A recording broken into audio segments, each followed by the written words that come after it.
Evening. After a two-week break, today saw a welcome return to action for the N-Power Football League.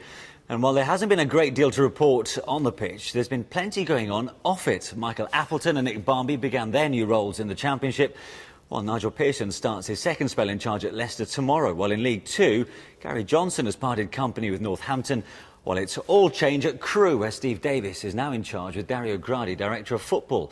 And we'll see what impact these changes have made in the company of Steve Claridge, as League Football returned with 111 goals. There was a great game from the South Coast as table-topping Southampton and Brighton met at St Mary's. Both newly promoted, both adapting very nicely to life back in the Championship. Leeds went into the weekend just one place outside the playoffs. We'll have all the action from the lunchtime clash as they made the short trip to Turf Moor to take on Burnley. Nick Barmby took charge of Hull for the first time as they faced Derby on Saturday, while Michael Appleton cut his managerial teeth at Portsmouth today, his first test, and away day at Vicarage Road.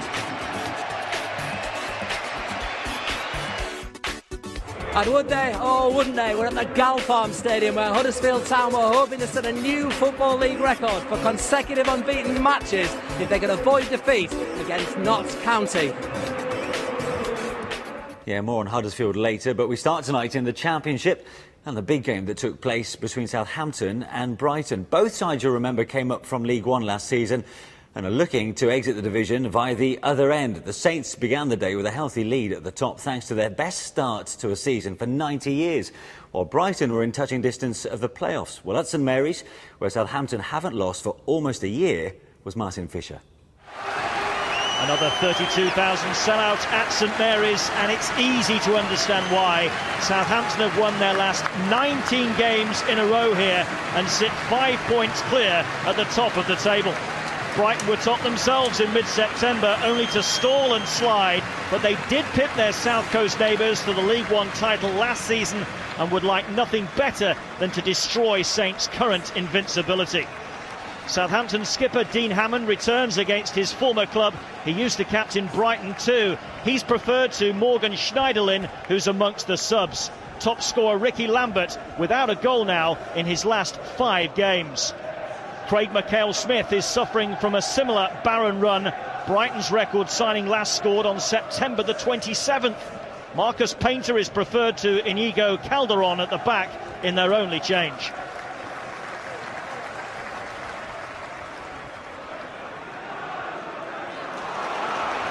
Nice break here from Richardson.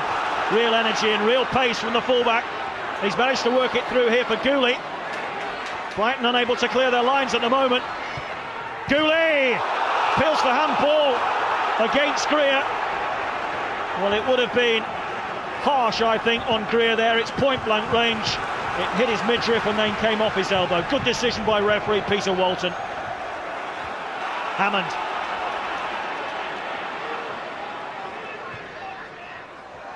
Lambert far side, down for Chaplow. And again, Southampton feel that there was an infringement there. Here's the cross from Hammond. Here's Marcus Painter. Well, he's clearly being held there, Ricky Lambert.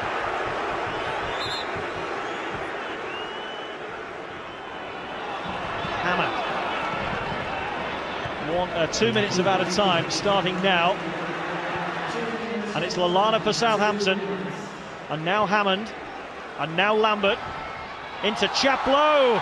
That's a great tackle by Greer. The deflection took it towards Chaplow. And as he thought about chancing his arm and poking it goalwards, Greer was across ever so swiftly. It's a marvellously timed tackle by the central defender. There's Chaplow. Checking inside Noon. Putting it square for Cork. Richardson is square. Full weight in the middle for Southampton. Good delivery and a goal! Ricky Lambert's goal drought is over. And Brighton's resistance is over. For the first time this afternoon, Brighton switched off. They weren't tight enough. The cross was deep, it was accurate. And Lambert got in behind Noon and Tarico. And powers it home from close range. He doesn't miss from there. Up to 10 this season, the Championship, 12 in all competitions. And most importantly, from a Southampton perspective, their talisman is back amongst the goals.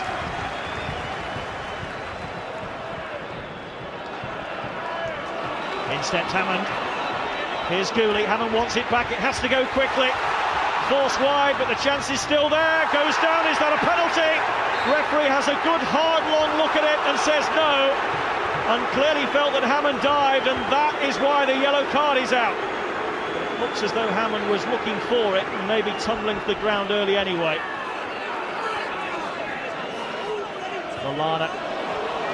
Good backtracking by Navarro, but Font goes forward and he's brought down on the penalty. Penalty given. Font must have been just inside the penalty area. And that is ironic. So many other decisions that look clearer cut than that were not given as a penalty. This one is. Dunk on Font. Decision given by the assistant referee, Lee Betts, on this near side. Here's the challenge. He's outside the area. Tarico has been sent off for something he said to the referee. I can only conclude that is the reason.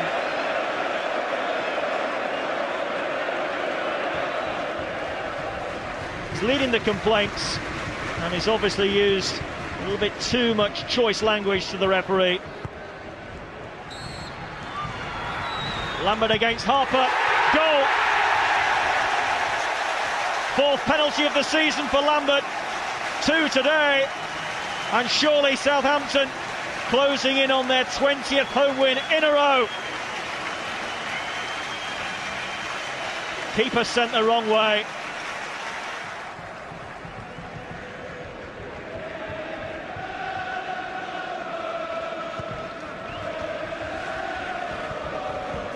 With a little bit of a loose ball there. And suddenly the pressure is back on. This is Lambert for the hat-trick. Oh, just wide. What a chance. Well, a chance out of nothing. A little push pass here by Lallana. And Lambert sizing up his opportunity. Far side is Fox. Lallana down for Chaplow. Bravely blocked by Bridcut. It's all Southampton now, and that's not a nice challenge at all, and the referee is coming across. Navarro was the man stretching for Brighton. It's a yellow card for the challenge on Schneiderlin. Studs are raised. He's just caught the left ankle there of the Frenchman. Danny Fox will take. Oh, has to be a penalty. Goal kick given. Dear me. Some of the incidents we've seen today have defied belief. It's virtual assault on Lambert.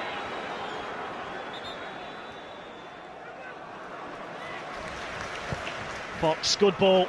Lallana looking for Lambert, who's onside. Goes down again. Referee had a good view of it, and that will be a penalty. Calderon with the challenge. It's a yellow card for the Spaniard, and the referee was right behind this incident. Doesn't get the ball. How much contact is there? It looked to me possibly as though Lambert lost his footing. Lambert for his hat-trick. This for 3-0. Oh, beautiful. Roof of the net. 3-0 Southampton. 3 goals, Ricky Lambert. Brighton being buried along the south coast.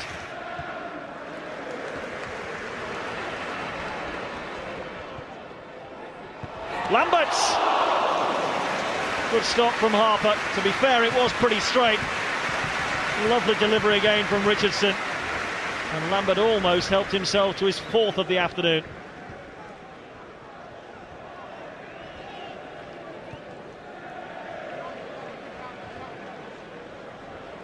Jose Font, who won that controversial first penalty of the day. Now Cork. Barnard! Well, that was the moment. That's what he's been waiting for, and that just would have been the cherry on top of the icing, on top of the cake. A goal for Lee Barnard. Attacked it well, didn't he? Made good contact too. We've gone and won again, and it's important that we just keep that momentum going about ourselves. But likewise, we don't get too high when we win, we don't get too low when we lose. We've got a very hard-working, honest group of players here, and a great culture, a good place to come and work, and everyone's working very hard for each other. And again, it gives the supporters something to smile and cheer about. I didn't know how I was going to go because I've never played in the Championship. I didn't know how well the team would go, and didn't know how well I would go. But I had confidence in both, and obviously it's, like you said, it's gone absolutely superb this season. We just got to carry it on now. We respect the referees a lot, and we give them credit for the job they do, and how difficult it is nowadays in football to give a penalty or no. But at least it needs to be doubtful. And when it's so embarrassing, if you want the players just to accept it and, clap their hands and go home and just relax and forget about that. They, took everything that we done in 55 minutes away just because, who knows, it went through the head of the referee and the linesman today. When I analyse the game, we'll obviously look at it hard and at all the situations that arise. But at the end of the day, referee has difficult situations and the assistants to make decisions and make the calls. And as you say, there was probably several situations that arose. At the end of the day, I like to think it was a good Ricky Lambert goal that's won us the game, from a cross that's come in, from good play that we've tried to achieve to win the game of football, and not 2 penalties. Well, there's no denying those 2 penalties helped Southampton's cause, but we've got to talk about what happened on 55 minutes, Steve. That first penalty. I mean, this is a shocking decision by Peter Walton. It's an incredible decision, isn't it? I don't think Jose Fonte actually gets any part of his body at any time into the box, apart from when he falls over eventually. An incredible decision. And OK, look, let's get something straight here. The right team won, there's no doubt about that. Yeah. But, 55 minutes, against a side who've won 20 on the spin at home, and you're a goal down, OK, you're up against it anyway, but at 2-0, in effect, you've actually killed the game off from a Brighton perspective. So you can understand why Gus Poyet is so angry, because it gave them a really, really difficult task after that. But, as I say, I don't want to take anything away from Southampton, because overall they were definitely the better side. The referee, however, could have given, 3 more penalties in the second half? Yes. How many of these did he get right, according to you? Well, he had 5 big decisions. He got 4 wrong and 1 right, so I don't know whether or not he's happy with that. This is the one he got right. Let's start off in a positive mode. Definitely gets that one right. Steve Harper pulls his legs... Hammond, on Dean Hammond. Pulls his legs away here. There you can see, and Dean Hammond actually is looking for that right from the very start. He doesn't quite know what to do when he's in that situation. Marcus Painter, exactly the same as in the first half. Marcus Painter on Ricky Lambert. I'm not quite sure why he's designated to mark him, actually, but he did that first half and got away with it. He's done it second half and got away with it. Quite how, I don't know. This one, I'm not sure. I think this is the most debatable of them all. Does Calderon touch his foot? At first, it might look like it from this angle, and then all of a sudden, as we study it more and more, it looks like there isn't any contact, and Lambert's trying to read the tackle. So, as I say, I think overall, Peter Walton hasn't had a great day. 4 out of 5 he's got wrong. Ricky Lambert, however, had a blinding day. I mean, Southampton are going from strength to strength. They've made a better start to this season than the last 2 winners of the Championship, Newcastle and QPR. They're going to take some stopping, aren't they? Well, they are. I mean, it just shows how far they've come, because Brighton finished above them last year, and they had 2 very close games when they played each other. You couldn't say that was a particularly close game, even though, as I say, Brighton for 55 minutes was still in the game. I don't quite sure they ever looked like they were going to win it. So, yes, Southampton are going really well. I mean, the top 2 for me are in a good situation at this stage. All in all, a good day in the office for the Saints. So Southampton's stunning home form goes on. Well, as for the chasing pack, West Ham started the day in second, and the Hammers took the best away record in the Championship to struggling Coventry.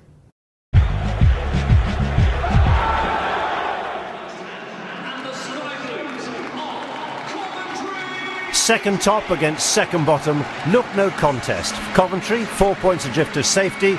The visitors aiming to extend their unbeaten run of 4 matches in front of more than 6,000 of their supporters, their biggest away following in 7 years. No wonder they've been happy hammers on the road with 5 wins so far. But they found themselves behind after half an hour when Clive Platt gave the home faithful an all too rare reason to cheer. That was only their 14th league goal of the campaign. It's been Coventry's worst start to a league season in more than a decade, and just when a win was looking possible, West Ham levelled the scores. Sam Allardyce had sent on Carlton Cole at half-time, and he made the perfect impact. Things then went from bad to worse for Andy Thorne as the high-flying Hammers were all of a sudden 2-1 up. Again, one of Big Sam's inspired substitutions, Freddie Picquion, with the fortunate deflected finish as hearts sank all around the Ricoh Arena. And the defeat could have been heavier. Spot the Coventry defence on this breakaway. But Jack Collison squandered one of the match's simpler chances. Nonetheless, Coventry's gloom deepens, West Ham keep pace with the leaders. Even though the goals look a bit scuffy, they were well deserved on the amount of possession, the amount of chances we created, and certainly at the end Jack Collison missed the chance of the game just to finally finish Coventry off, but it's still a great result.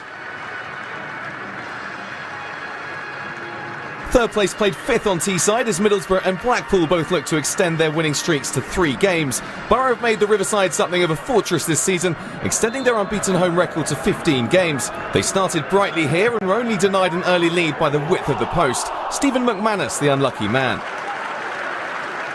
But after a quarter of an hour, Borough's early dominance was rewarded. Stuart Robson's superb cross met by the head of Scott McDonald.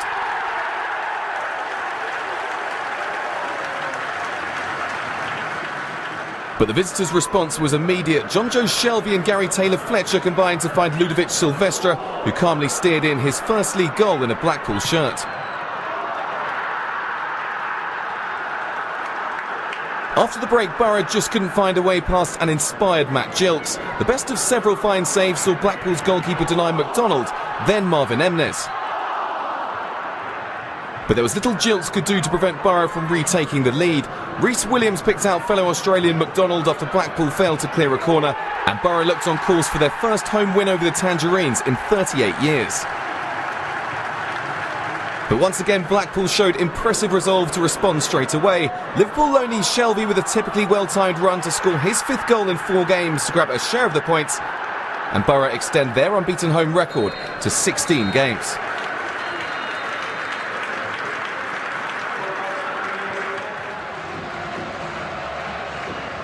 These sides last met in the playoff semi-finals in May, when Reading came out on top. Brian McDermott is still the man in charge at the Medeski, but Malky Mackay is the latest Cardiff manager aiming for the Premier League. And he would have been the happier man just after kick-off, when Cardiff got the perfect start. Craig Conway, then Philip Kiss, forced the best from Reading keeper Ada Federici. Job done? Not a bit of it. Stand by for a stunning goal by Peter Whittingham. How's that for a Saturday afternoon loosener? He surely won't score many better. It's 3 goals in 3 matches. 10 minutes after the break, the hosts thought they'd levelled through Jimmy Kebe, but the assistant referee cut short the home side celebrations. Cardiff were looking for a 3rd straight league win, and they gave themselves a great chance of taking all 3 points with 20 minutes left. Mark Hudson guided in his 2nd goal of the season. Reading haven't lost in 9 of the last 10 league games, and they gave themselves a chance of maintaining that run when Kebe made it 2-1. But Cardiff looked the more likely playoff contenders this time.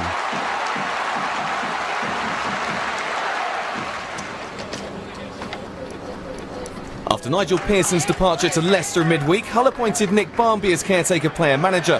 He became the first Tigers boss to be born in Hull, but didn't make his own squad for the trip to Derby. Hull haven't exactly made for box office viewing so far this season. Their games have provided the least goals of anyone in the Championship. But a buccaneering run from fullback Liam Rossini was an early signal of intent. Matty Fryatt applying a typically assured finish.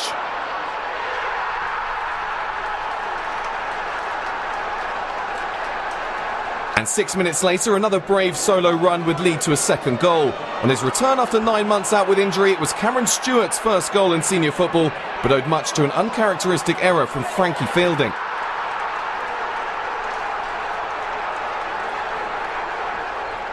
Facing an uphill struggle to avoid their 3rd defeat in as many matches, Derby could have been back in the game just before half-time through Chris Maguire's acrobatic effort. Having shaken off their goal-shy reputation, it was Hull who always looked the more likely to extend their lead. Robbie Brady stinging Fielding's palms here. But Hull would have to settle for their biggest winning margin yet this season and a fine start for the new man in charge. It's not about me, it's about the players, and always should be about the players, but I thought the players were magnificent today. Their attitude and commitment for the shirt was superb. For some of the passages of play we did, was pleasing on the eye, and that's what these boys can do. I thought the work rate was fantastic, and that's what got us the result. Peterborough arrived at St Andrews looking to gain their first ever away win against a Birmingham side that's yet to lose at home this season under manager Chris Hughton. Birmingham dominated the game from the start, and it needed some alert goalkeeping from Paul Jones to deny Marlon King early on. Peterborough have the worst defensive record in the Championship so far, and if proof was needed that statistics don't lie, King provided it after 22 minutes, tucking in across from man of the match David Murphy. The pattern of the game continued after the restart. The home side created the chances but failed to turn them into goals. Murphy, the guilty party this time. It was a costly miss because after an hour, Peterborough equalised with their first effort on goal. Another special from Grant McCann for his 8th goal of the season, much to the delight of the travelling support. Birmingham introduced Nikola Zigic as a late substitute, a move which nearly paid off, but for Jones and a linesman's flag. Honours even, but frustration for Chris Hughton. A lot of good chances, and on another day, we win the game reasonably comfortably, but you're up against good opposition, and if you're not putting your chances away, then they're always going to have that opportunity. Nottingham Forest welcomed Ipswich to the City Ground, with the hosts looking for a 4th win in 6 games under Steve Cotterill. The visitors, meanwhile, were desperate to end a 3-match losing streak, and within a minute created the game's first opening. But Jason Scotland was unable to test Lee Camp in the Forest goal. It wasn't long before the hosts carved out a decent chance of their own, but Guy Moussi could only find the grateful arms of David Stockdale. Ipswich had never lost 4 successive league games under Paul Jewell, and midway through the first half looked on course to keep it that way. Aaron Cresswell's excellent delivery allowing Stoke loanee Danny Collins to head in a first goal in almost 3 years. Forest deserved to go into the break at least on level terms, and did just that thanks to some pretty ordinary Ipswich defending. Robbie Findlay the man to take advantage. But then came lesson number 3 of the game in how not to defend a set piece. Jimmy Bullard's corner met by the head of Collins once again, who suddenly looked every bit the deadly finisher. Ipswich haven't returned from the City Ground with all 3 points since 1999, and just when that record looked under threat, Forest levelled once more. Joel Lynch heading his first goal for the club with 6 minutes left. Into stoppage time, and Forest fans were to be treated to a grandstand finale. Again, Ipswich failed to deal with a cross into the box, and there was Marcus Tudgay to seal an unlikely win. It would continue Forest's recent revival, and so far so good for Steve Cotterill. It was magnificent, the character shown by the players, not only to go down a goal once at home, to go down twice. I think we shouldn't underestimate the energy, the confidence, and the team spirit that we've got going at this moment in time. Portsmouth travelled to Vicarage Road for their first match under new manager Michael Appleton, more in hope than expectation. Pompey haven't won away all season, even if Watford have been hovering just above the bottom 3, without a goal in half their league matches. But they flew out of the blocks in this one. Watford ahead after barely 2 minutes. Michael Keightley, on loan from Wolves and returning from injury, scoring his first Watford goal. Appleton was beginning to find out the full extent of the job on his hands when the home side went 2-0 up on the stroke of half-time. Marvin Sordell controlled his volley perfectly. The visitors hadn't won at Watford since 1996. Their best chance came from Eric Hoosclub, who forced a rare save from Scott Loach. But with Nara Nosworthy commanding in the heart of the Watford defence, it proved a tough baptism for Pompey's new boss. They didn't get off to an ideal start, and I think from there we were on our back foot for most of the game, really. We talked about how important it is to start well, especially away from home, having not won a game away from home this season. You know, and obviously the first 90 seconds summed up, you know, the away performances this year. These are important games for us. You know, we felt we could build on what we've done early season, and there's signs of it coming together. You know, 7 of the players we've brought in get a start for the last 3 or 4 games, and we've won 3 out of 4. So by no means is the work done, but it's showing signs of more promise of things to come. So we look to build on that. Barnsley welcomed Doncaster to Oakwell for a South Yorkshire derby, with Dean Saunders' men bottom of the table and desperately in need of points. Only league leaders Southampton have managed to deny Barnsley a goal at Oakwell this season, and that task would be beyond the visitors. Shelton Martis got himself in a right old tangle, and Craig Davis gave Barnsley a richly deserved half-time lead. Davis owed his second goal of the afternoon and 4th in 4 games to a fine run and cross from Matty Dunn, and Donny's challenge seemed to be over. It got a whole lot worse for them when first half substitute Adam Lockwood was dismissed for a clumsy foul on Barnsley's Stephen Foster.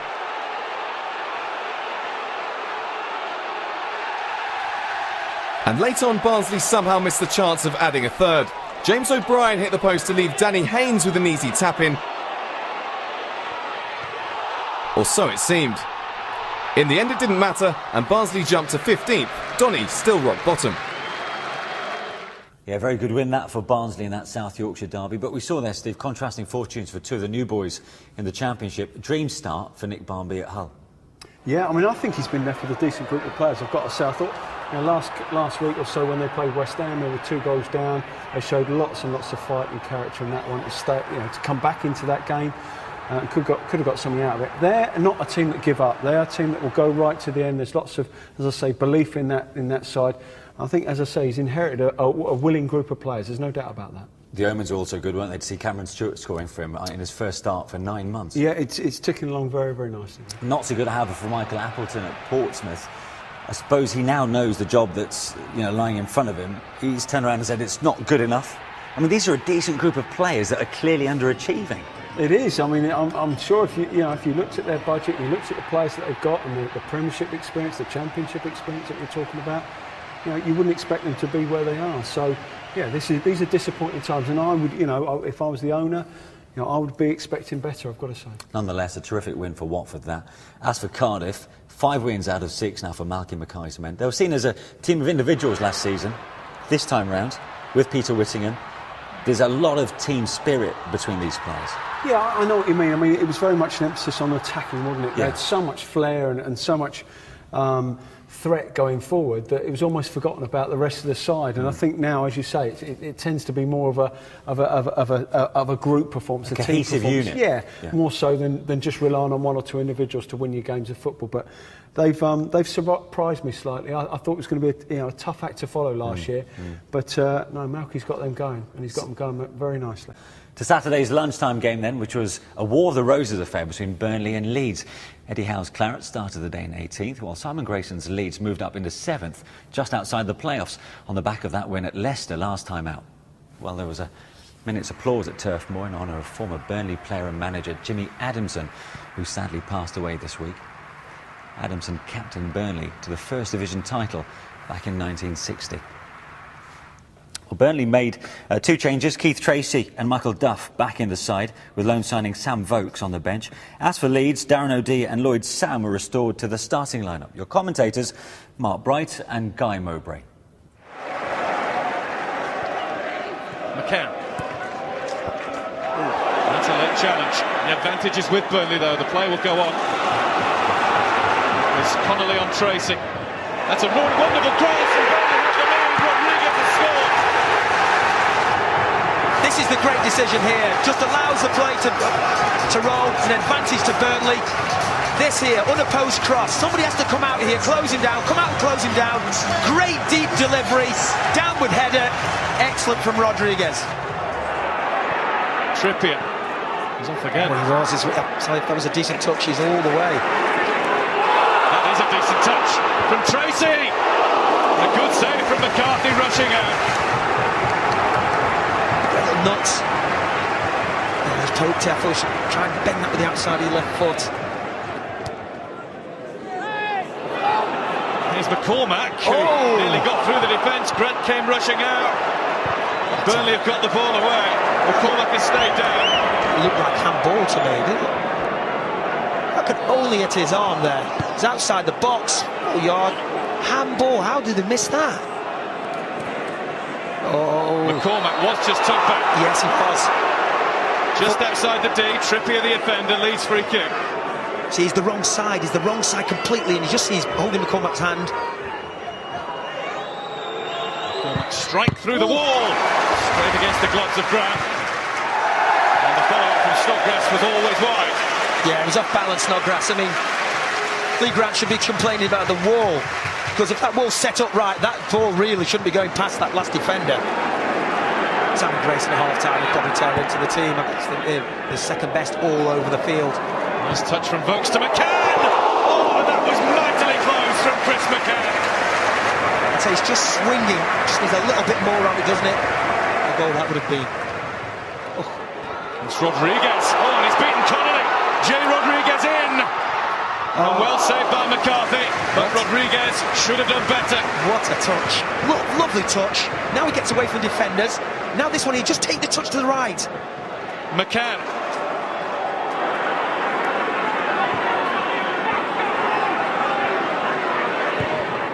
And McCarthy saves it. That's a really good save, because that was a cracking strike from Keith Tracy. Well, once again, not enough pressure on the ball.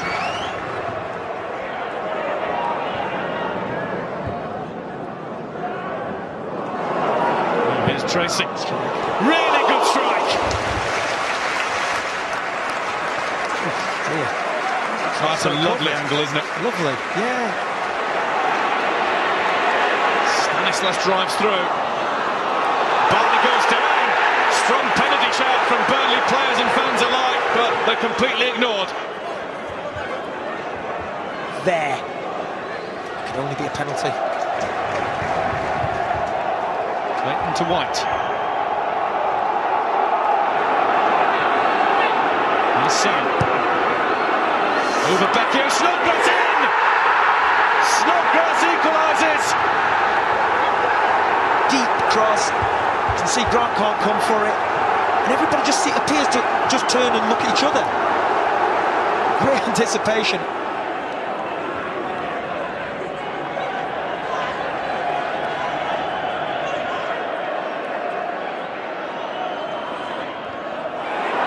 Rodriguez! He got there, and he thinks having got there he should have scored.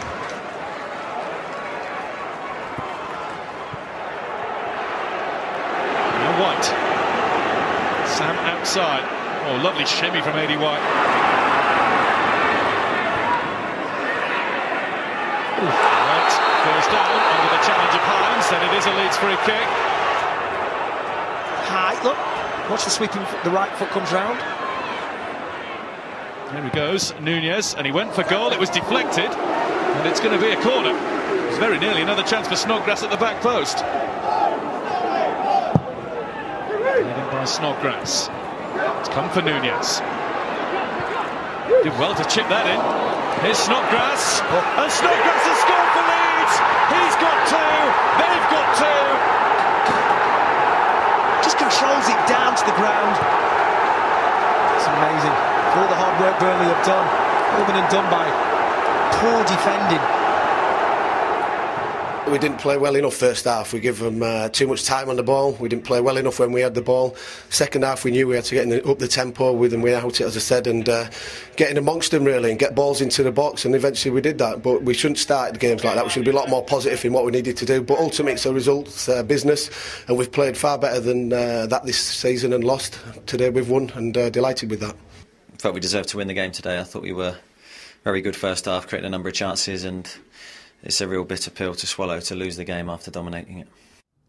Well, a bit like the earlier game between Southampton and Brighton, this game also had its fair share of flashpoints. There's no denying Burnley's goalkeeper Lee Grant a little lucky to stay on the pitch.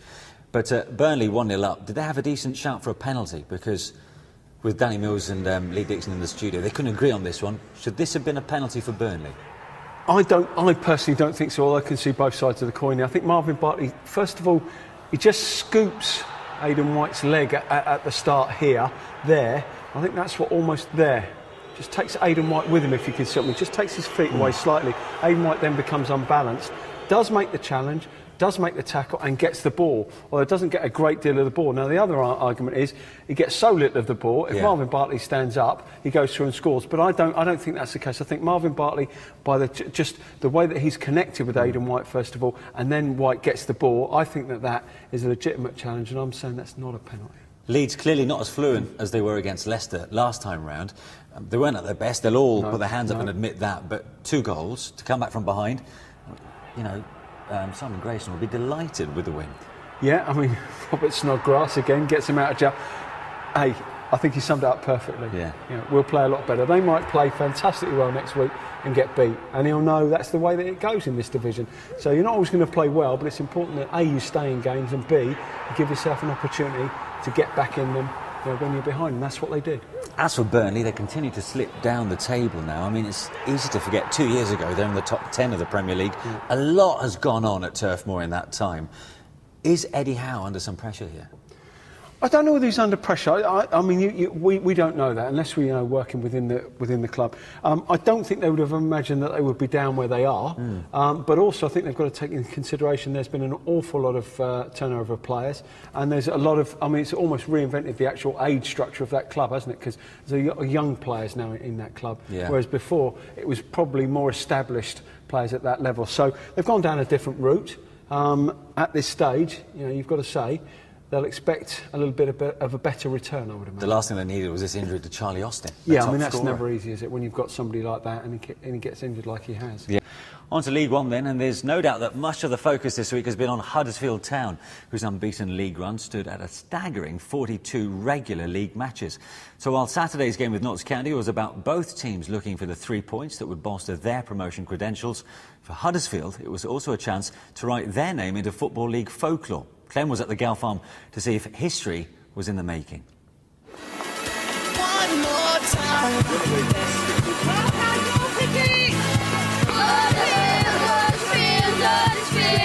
Huddersfield Town already hold a prestigious place in football history. Back in the 1920s, they became the first club to win the English League title 3 seasons in a row. But today is all about surpassing Nottingham Forest's 33-year-old Football League record. Lee Clark's team last tasted defeat in a league game on the 28th of December.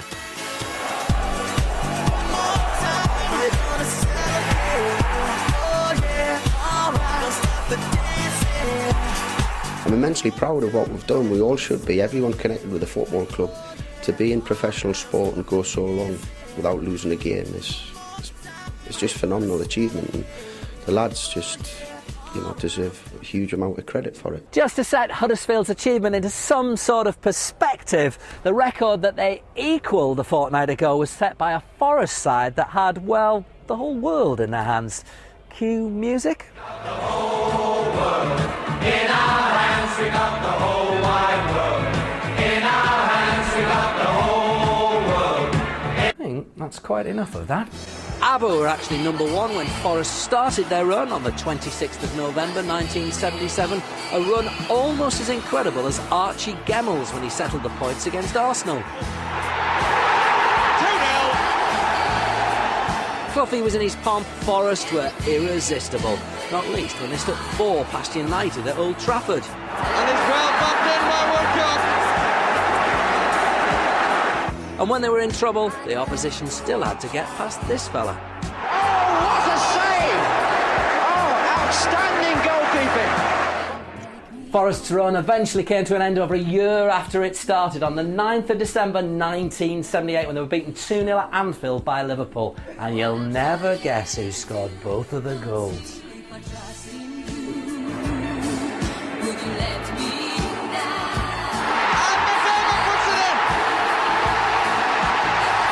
How good were that Forest team?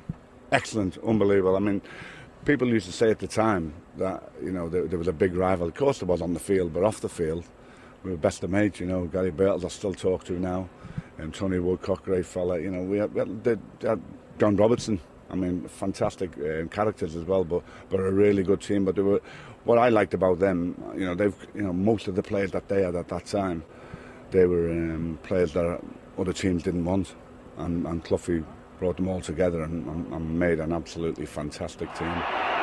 Huddersfield are already celebrating this month after striker Jordan Rhodes' 13 goals this season, including 2 hat-tricks, earning a full international cap for Scotland last weekend.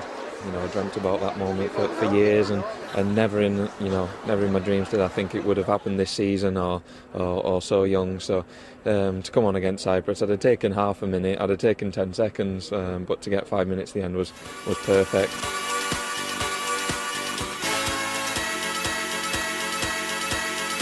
One more time. Could be a special day, mate. It could be. We hope so. It'd be fantastic if we can make that. But I'm always aware that when you talk things up too much, you end up with egg on your face. I've been in this game too long, so just try to keep a lid on everything and focus on the 3 points. So, here they go. Huddersfield Town, just 90 minutes away from another significant landmark in the history books, which, when you bear in mind that the Football League has been going since 1888, would be no mean feat.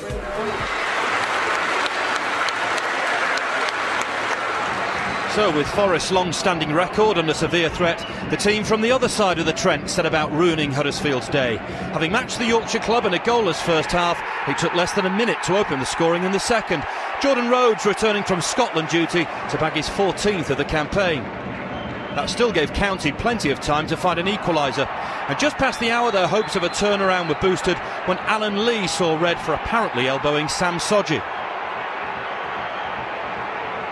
But just 4 minutes after Lee's dismissal, Huddersfield made sure of their place in the history books. This time Rhodes pouncing on a slip from Christian Pearce to kill off the visitors' challenge. The striker marking his 150th career appearance with a composed finish. And by the time Neil Bishop hit back for County late on, Lee Clark's men were already celebrating a famous win, which leaves them 6 games short of Arsenal's English record of 49 games without defeat.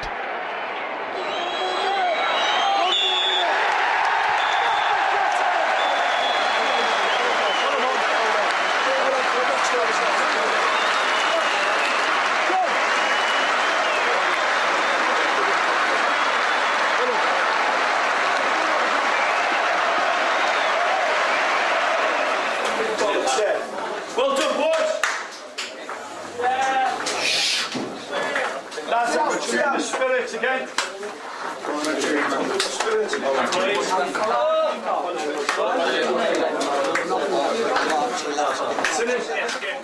Proud of you all. The other lads who weren't even stripped, the lads on the bench who didn't come on, you've all made a huge contribution.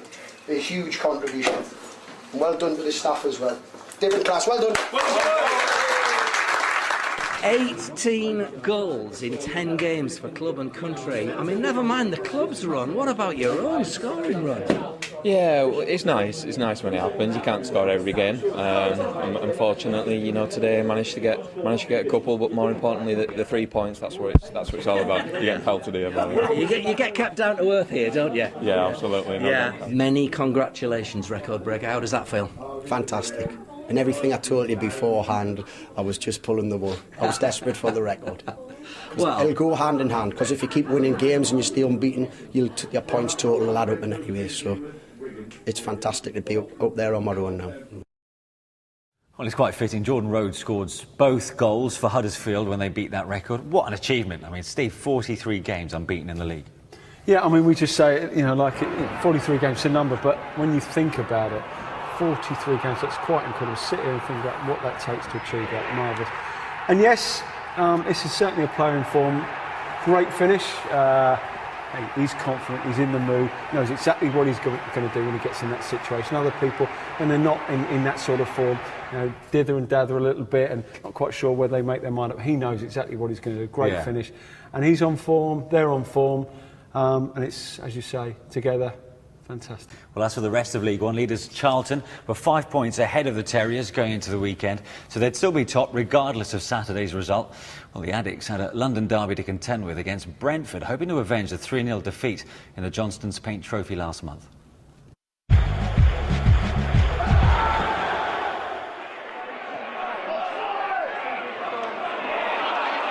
Chris Powell's league leaders have the best away record in League One this season, but they almost fell behind in this London derby when Noel McGinn's low shot rebounded off the post. The Bees had the better of the first half, but the mood changed in the second period. Defender Shalem Logan collided with his own goalkeeper Richard Lee. The collision resulted in 10 minutes of injury time, after which manager Uwe Rosler said the entire squad's thoughts were with the right-back, who was taken to hospital with a head injury. The Addicts were able to stamp their authority on the match shortly after the restart, and they scored the game's only goal in the 64th minute. Bradley Wright-Phillips was on hand to convert his 14th of the season after a cross from Danny Green. It's 5 consecutive league wins for the visitors for the first time in a year.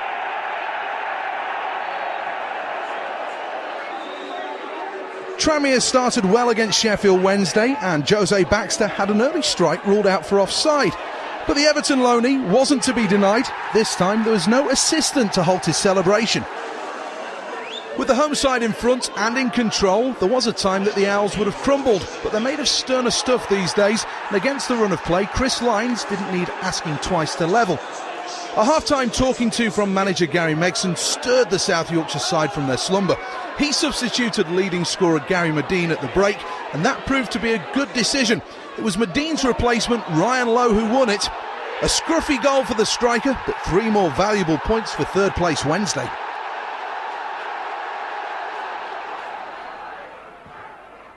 The first of 3 games which Colchester boss John Ward felt would be a marker for the rest of the campaign. So when Matt Heath headed them in front against the 4th place Dons, the signs looked promising. But failing to build on their early dominance proved costly. 7 minutes before the break, Daniel Powell's cross somehow reached Charlie McDonald, who levelled the scores. That proved to be the springboard they needed. On the stroke of half-time, young centre-back Tom Flanagan was given far too much room to smash in his first for the club and complete the turnaround. Despite going to the break in front, Carl Robinson revealed post-match that he'd laid into his players during the break, which clearly had the desired effect, as his team added 3 more goals. McDonald's second midway through the half put them on course for a 3rd league win on the spin. That left Colchester's 6-match unbeaten run at home in tatters. 2 minutes from time, Stephen Gleeson took aim from range to increase the punishment. Having netted 6 in the Cup last week, the Dons clearly had a taste for more. Jabu Abire topped off an impressive display with their 5th deep into stoppage time.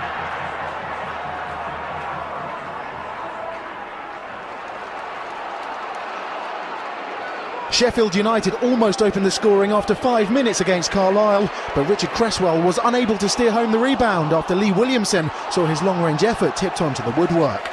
The opening goal did arrive 15 minutes later, however, when top scorer Ched Evans was in the right place at the right time to score his 8th of the season. The visitors hadn't won at Bramall Lane for 31 years, and with 20 minutes to play, the home side should have extended their lead. Christian Ribeiro fouled substitute Ryan Flynn in the box. Referee Phil Gibbs pointed to the spot, but goalkeeper Adam Collin kept Cresswell at bay. In the end, 1 was enough as the Blades picked up their first win in 3 matches.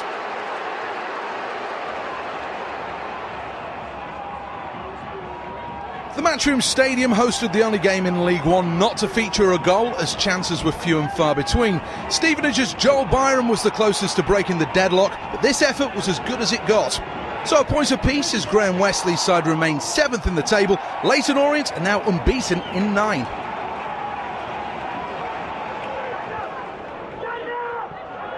Alan Knill refused to pull any punches following Scunthorpe's latest setback. Andy Monkhouse sent Hartlepool to the break on top, leaving the Iron Boss to question whether his players were even interested. In fact, Knill agreed that the fans had every right to boo his team off the pitch at half-time, and matters got worse 13 minutes from the end. Anthony Sweeney met Evan Horwood's cross to earn Hartlepool's first win on Scunthorpe soil in 21 years.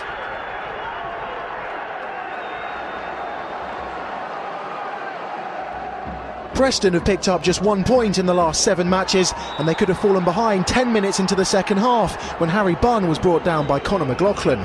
In the Johnson's Paint Trophy, Gary Jones converted a penalty against Thorsten Stuckman, not this time.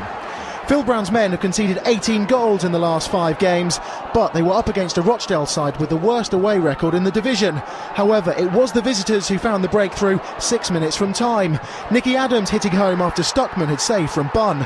North End now without a win in 8.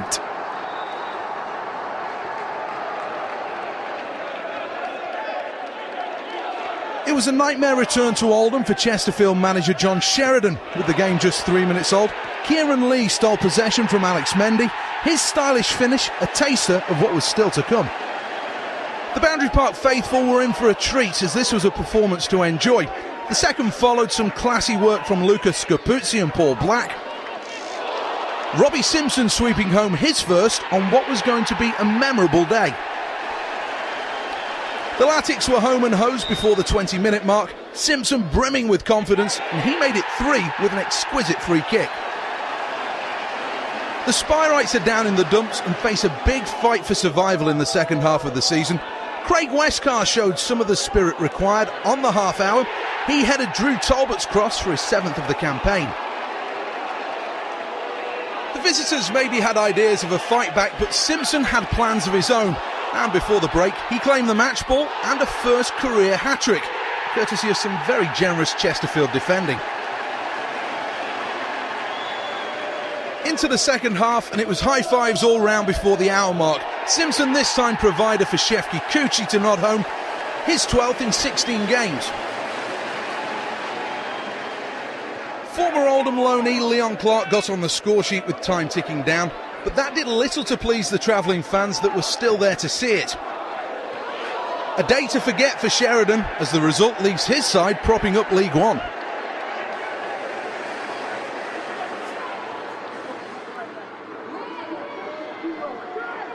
A third away win on the bounce for Bury, who dished out a lesson in finishing at Walsall. Former Sadler's loanee Peter Sweeney thundered the Shakers into an early lead.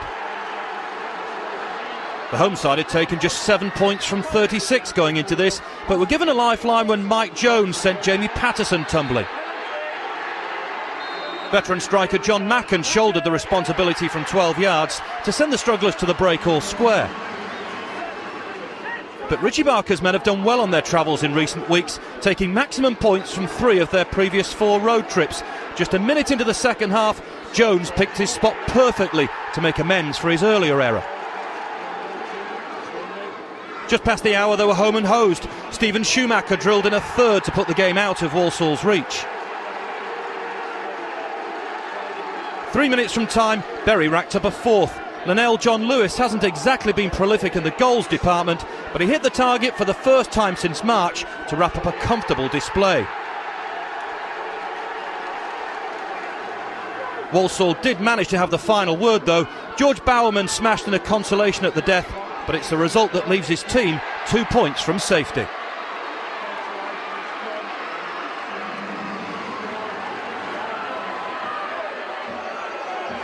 Wycombe were without a home win in 4 matches, whereas Bournemouth were unbeaten on their travels in 6. So perhaps it was no surprise when the Cherries' top scorer Mark Pugh broke the deadlock after 23 minutes. 10 minutes later, the home side were given the chance to level the scores. Fancy footwork from Joel Grant resulted in him eventually being brought down in the box by Scott Malone. Wycombe's leading scorer Stuart Bevan, though, could only blaze the resulting penalty into the joyous travelling supporters. It's the Cherries' best away run in 24 years.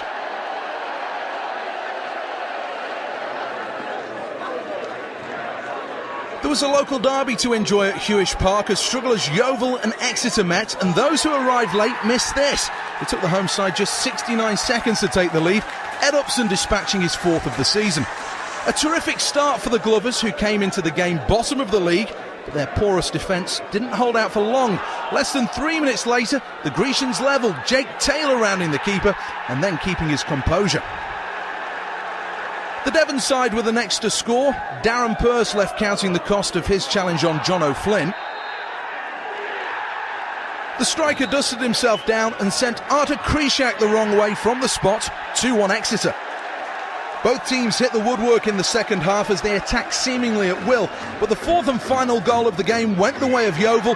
Dominic Blizzard's second in as many games earned his side a point that lifts them off the foot of the table. So the points shared then for the Adam Stansfield Memorial Trophy. A couple of high-scoring games there, including the MK Dons. Yeah. We saw them put 6 past Nantwich last week in the FA Cup, 5 this time round. So the future looked good last week, and now the current crop looked pretty good too. And they've lost some big names, haven't they? They have lost some big names, and that's why, I mean, he's done such a good job. You know, just a very quick example, the difference between a Huddersfield maybe and an MK Dons. Yeah. You know, I think it's been muted. Jordan Rhodes, £2 million, and Lee Clark said that wouldn't buy his socks. Yeah. Well, you know, Huddersfield don't have to sell. And MK Dons, Sam Baldock, you know, West Ham come along, and Sam Baldock has to go because that's the way they have to do it. You know, so Carl Robinson's done a fantastic job. And then actually the lad who replaced him, Charlie McDonald, I think got a couple today. So, you know, you have to keep replacing players like that. They're not a team who can keep their best players. So he's done a super job. It's a key player for them, Charlie McDonald. I know he's been injured, but he's back on the goal-scoring sheet, and that's great for them. As for Rochdale, their first win in 7. For Steve Eyre, much needed this one because he's coming under a bit of pressure, and obviously for the Rochdale fans, they've waited an eternity to get into this division. Yeah, no, I mean, I spoke to Steve Eyre. We were at the charity. He came to the Charity Shield and had a quick chat with him. He said, "Look, we've lost our 2 best players in the summer. I think they've gone and lost another couple since then. My brief is to stay in this division. That's all I've got to do, and hopefully that's what they'll do." John Sheridan talked about his lowest point as a manager after they lost in the FA Cup last week. Goodness knows how he's feeling tonight after conceding 5 against Oldham. Great afternoon for Robbie Simpson, nonetheless. I mean, it seems like everyone who's connected with Huddersfield it's just bursting full of goals at the minute. Absolutely, yeah. So a decent squad there to be able to get with this lad. But yeah, no, there's no doubt about that. It's a good win for Oldham. Keeps them, you know, on the coattails of the playoffs.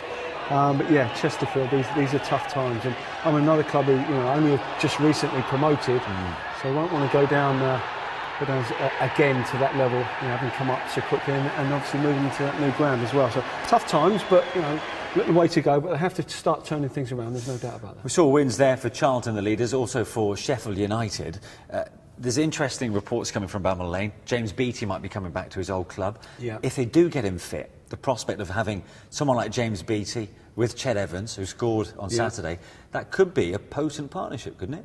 Well, you'd like to think so. If James Beattie can get back to his best, and that's not always a gimme. It's been a while since James has put in, you know, good, consistent performances over a period of time. I think he's done a little bit of gym work at Bournemouth, so I'm not quite sure exactly how fit he is. Yeah. But, you know, obviously, you get him back to anywhere near what he was, it'll be a good acquisition, but that's not a gimme at this stage. There's a long way to go yet. Right, on to League Two then, and the good times keep rolling for Southend United, top of the table, and with an FA Cup replay to come against League One's Preston. The Shrimpers made the 30-mile trip to face struggling Dagenham and Redbridge.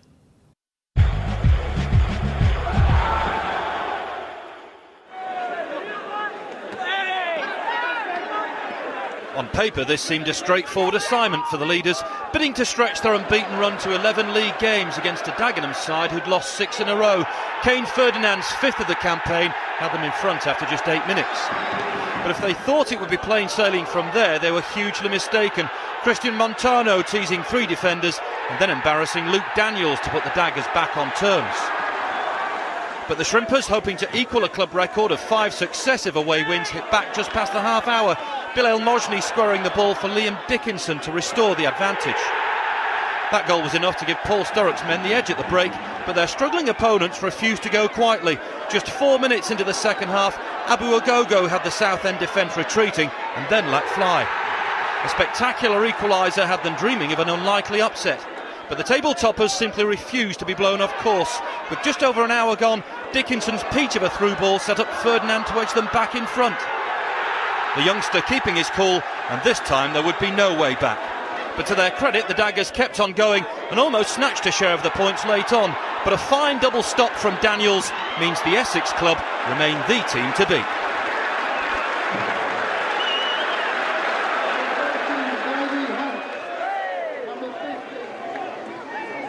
Oxford have won the last 3 meetings between these sides, but they fell behind after 4 minutes at the Broadfield Stadium. Tyrone Barnett fired home his 9th goal of the campaign to put Crawley ahead. And he was soon to be in double figures, as 10 minutes later he leapt highest to head home an Andy Drury free kick. At this stage it looked like being an uphill task for the visitors, but with half an hour on the clock, James Constable took advantage of some criminal defending to halve the deficit. The U's have lost the last 3 in a row in all competitions and were looking to arrest that slump in form, but on the stroke of half-time, they were 3-1 down when goalkeeper Ryan Clark misjudged Drury's low cross. Clark was again beaten 7 minutes into the second half as Dean Howell's free kick put Steve Evans' men out of sight. They're unbeaten in 10 now in all competitions.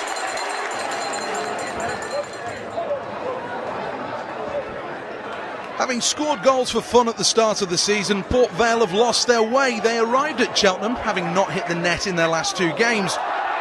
And in that form, you can't afford to help the opposition. Louis Dodd's upending Russ Penn, Daryl Duffy stepping up to convert from the spot.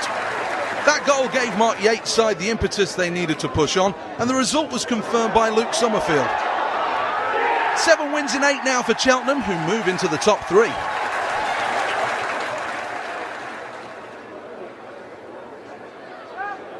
Caretaker boss David Lee picked up the reins following Gary Johnson's departure, but his hopes of landing the Northampton job full-time suffered a major blow against Shrewsbury. Mark Wright's 18th minute opener set the tone for a miserable afternoon for a team desperately short of confidence. Highlighted by the woeful defending that gifted Graham Turner's team their second 5 minutes before the break, Wright eventually taking charge of the situation to double his tally. The home team failed to heed the warning, and from another routine ball forward, Shrewsbury effectively ended the contest. Terry Gornell made a nuisance of himself before Aaron Wildig got lucky to put the visitors in complete control. 3 down at the break, but just 4 minutes into the second, Ben Tozer crashed in to give them a glimmer of hope.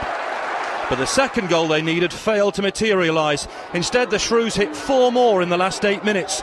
Sean McAllister playing in Marvin Morgan, who notched his first in 10 games. That meant Northampton's winless run would stretch to 7 matches. Adebayo Akinfenwa's strike did little to ease the pain. 4-2 and still time for the Shrews to add even more gloss to the scoreline. Substitute James Collins scoring with his first touch to increase the lead even further. Uncomfortable viewing for Northampton's caretaker boss, who still hopes to be on the shortlist of candidates, which will be interviewed in the coming week. Joe Jacobson didn't do him any favours when he skipped his way forward before driving in the 6th. If that wasn't bad enough, the manner of the 7th will give the man in temporary charge nightmares for days to come. More terrible defending put Collins in the clear, and with Morgan waiting to pounce, former Shrew Kelvin Langmead gave them a helping hand as they racked up a 7th at Sixfields to leave both sets of supporters in shock. It's been a very enjoyable performance and result. You don't gloat because it is a club in a little bit of a turmoil. I don't think I can repeat on telly what I think, but we got back in a 3-1, give away goals like that. We just couldn't defend first half, 3-0 down. This was the dawn of a new era for Crewe Alexandra, their first match under the guidance of Steve Davis. But it looked as if his bow as manager would end in defeat. With 20 minutes to play, Kevin Ellison bore down on goal and scored at the second attempt after an initial save from goalkeeper Steve Phillips. The hosts were trying to avoid a 4th home defeat of the season, but 10 minutes later Crewe levelled things up. 17-year-old Nick Powell enhanced his fledgling reputation with this fine solo effort. Already a regular in the first team, this was his 3rd goal of the season. Crewe's record at producing quality youngsters is well known, and it was another 17-year-old, this time substitute Max Clayton, who scored the winner with virtually the last kick of the game. Shrimps manager Jim Bentley said afterwards the defeat was hard to take, his mood no doubt not helped by his side's hesitant late defending. Clayton was on hand to ensure a winning start for Davis. 2 17-year-old kids on the pitch, and they both scored the goals for you. They both won the game for me. I'll never know what they're going to do. Being that age, they're a bit inconsistent, but they're huge talents, and we've got to nurture them through and keep with them because they're going to be big players for Crewe in the future. Paolo Di Canio described himself as being both proud and fed up of his Swindon players after their performance at Wimbledon. The frustration for Di Canio came early as the home team opened the scoring. Sam Hatton's effort somehow creeping in. And the frustration continued. This time, some good play cut open the Dons' defence, but Alan Connell could only watch his bobbling shot hit the post. There was to be some satisfaction for the Robins as they maintained their undefeated run. Jake Jervis shot, but Connell got the smallest of deflections to claim it. Not that that seemed to matter to Jervis, who celebrated like it was his own. Bulls and the Brewers served up a thrilling contest. Hereford drawing first blood when Nathan Stanton pulled back Nathan Elder, which put Rob Purdy on the spot. Seeing the ball hit the back of the net, a welcome relief for a team who fired blanks in 2 of their 3 previous matches. But their lead was wiped out just 5 minutes later. Jack Mahomes' cross perfectly placed for Calvin Zola. But the big man's 7th of the campaign didn't have them level for long. A ball over the top gave Tom Barkhuizen a clear sight of goal. The 18-year-old 6th of the campaign put the home side on course for a precious win. But they were hit with not 1 but 2 sucker punches right at the death as Burton pinched the points. First, Aaron Webster killed in the equaliser for 2-2. Then 3 minutes into stoppage time, Hereford were floored again. Billy Key's volley creeping over the line to lift Burton into the playoff places.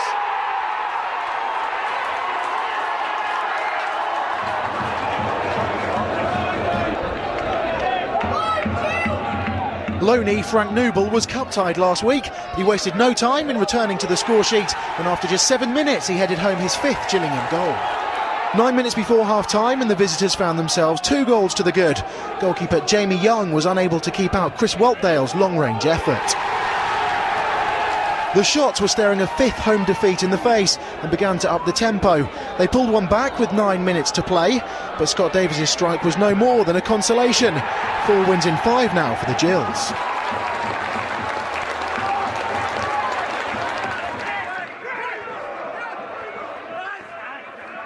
A Devon derby to remember for Torquay as they ended a 39-year wait for a league victory over Plymouth. After a turgid first 45 minutes, it was the Gulls' Ewan O'Kane who lit up the fixture, his first a fine appetiser. And the second was something special, a quality piece of skill and invention that left Argyle goalkeeper Roman Lariou helpless. With the home fans now in full voice, it was down to Danny Stevens to delight. He punished an Argyle error, prompting more celebrations. There was a late consolation for the visitors, Will Atkinson the scorer, but that did little to dampen the spirits as Torquay claimed the county's bragging rights.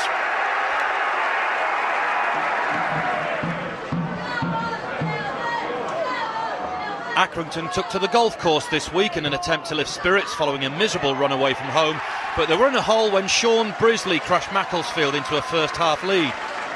Just the tonic for Gary Simpson's team, who are looking to put successive defeats behind them. But 12 minutes from the end, Stanley found a response. Bournemouth loanee Jayden Stockley earning a share of the points, but it's 9 months now since they enjoyed taking all 3 on their travels.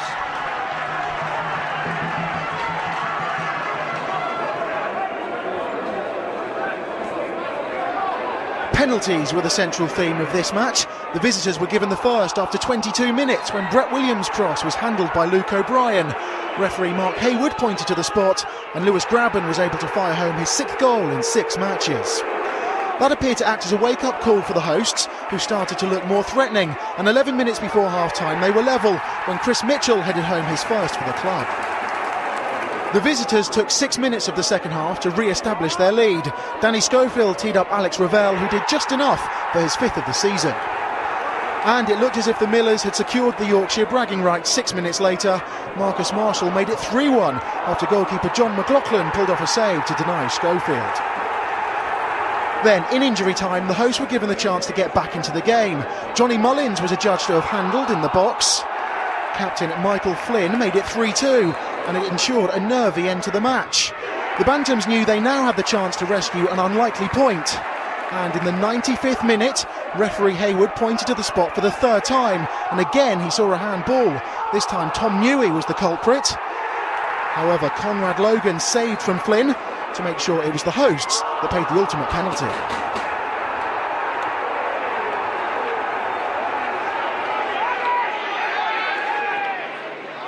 It was a big win on their travels for struggling Barnet. Isle McLeod set the Bees on their way, heading home after Mark Burns' corner was sent goal-bound. Despite the defeat, Bristol Rovers manager Paul Buckle had no complaints with his players' performance, and they had their chances to level. Substitute Elliot Richards' fierce drive tipped onto the bar. With Rovers searching for an equaliser, the game stretched, and the result was confirmed in the 8th minute of stoppage time. Byrne was given time and space, his placement perfect. A crucial victory for Laurie Sanchez's side, who are now out of the relegation zone. Yeah, it's a great result that for Barnet, considering the growing injury list that Laurie Sanchez has to contend with. There's no room for sentiment in this sport, is there, Steve? And we saw exactly what Shrewsbury did to Northampton. I mean, managerless Northampton, and they conceded 7 goals. If ever a goal epitomised the job that David Lee has got, this has got to be it. I think so. I think it just about sums everything up. And it sums up what's bad about what's going on at the football club. It's a poor giveaway, and then Kevin Langley tries to resurrect the situation, but does nothing more than puts it into his own net. And you've got to say, with defending like that, you can understand why they've conceded 7. 4 goals in the last 8 minutes. Yeah, I mean it's needless, isn't it? I mean, what you have to do when you're playing in these games is you have to make the opposition work for everything they get. And clearly, if someone scores 7, you're not doing that. Burton on a great roll at the minute. 5 wins out of 7. Yeah. Paul Pescasolo and his side are very much on a roll, and well, this is with their top scorer Justin Richards out at the minute. They'll be delighted. 2 goals in added on time. Yeah, well, that's what it's all about, going right to the very end, isn't it? And they clearly thought that there was something still in this game for them. Carried on, and eventually they got the just desserts, and they nick. In 90 minutes, they're 2-1 down, and they finish up winning the game. So good luck to them. Keep going like that in games, and that's your rewards. The same goes for Cheltenham Town, and we were talking about them almost on a weekly basis. They've beaten the likes of Bradford, Port Vale, Tranmere in the Cup. Yeah. These are the kind of results that kind of stand out, don't they? Very much so. I mean, this is a team that, as we said, they started very well last year, but you didn't get the impression with the players that they had that it was a work in progress. You got sort of almost a fact-finding mission. Well, it looks like he knows exactly what he's doing now, and they look in really, really good shape. And all of a sudden, I think they're starting to convince people that they could do something this year. OK, well, let's take a look at the league tables then after Saturday's game, shall we? In N-Power League 2, the top 4 all stay the same after they all won. Burton's late victory is rewarded by moving up 3 places to 5th. Morecambe and Swindon fall to 6th and 7th respectively. Plymouth's loss in the Devon Derby now means they're 5 points adrift of safety in League 2. Dagenham Redbridge drop into the bottom 2, replacing Barnet. Northampton stay a place above them after that heavy defeat to Shrewsbury. At the top of N-Power League 1, the top 5 are unchanged, with all of them winning, with Notts County still in 6th, and that's despite their narrow defeat, while Oldham's big win moves them back into the top half. Chesterfield dropped to the foot of the table. John Sheridan's men have now picked up just 2 points from the last possible 27. They're one of 3 teams now on 13 points, with Walsall dropping into the bottom 4 at the expense of Exeter. Preston's dismal form continues as they drop to 15th after their 7th defeat in 8 league games. Both Southampton and West Ham continue to go along nicely at the top of the N-Power Championship. Cardiff moved to within a point of 3rd place Middlesbrough. Leeds and Hull move into the top 6 after their away wins. Crystal Palace will have their eyes on 5th as they visit Leicester on Sunday afternoon. It's as you were in terms of the bottom 3, but Bristol City go to Millwall on Sunday, knowing they could close the gap on Burnley to 3 points. Burnley dropping 3 places to 21st. Barnsley were the big climbers. They moved up to 15th after inflicting yet more misery on Doncaster. Now, if you've missed any of tonight's goals, don't forget the show is on the Red Button and on Freeview until midday on Sunday. Otherwise, it's on the iPlayer all week. But if you're only after extended match highlights, you'll be able to see them on the BBC Sport website. Now, there's more football coming up for you on Sunday evening. Match of the day too. We'll bring you the best from the Premier League, including that big game at Stamford Bridge between Chelsea and Liverpool. And you'll be able to join Colin for that one. It's at 10 o'clock on 2. As for us, we're back next Saturday, and we're on air at 10 to midnight as usual, right after Match of the Day. OK, well, that's your lot. Steve, thanks for your company. Enjoy your week. We'll see you next Saturday. Good night.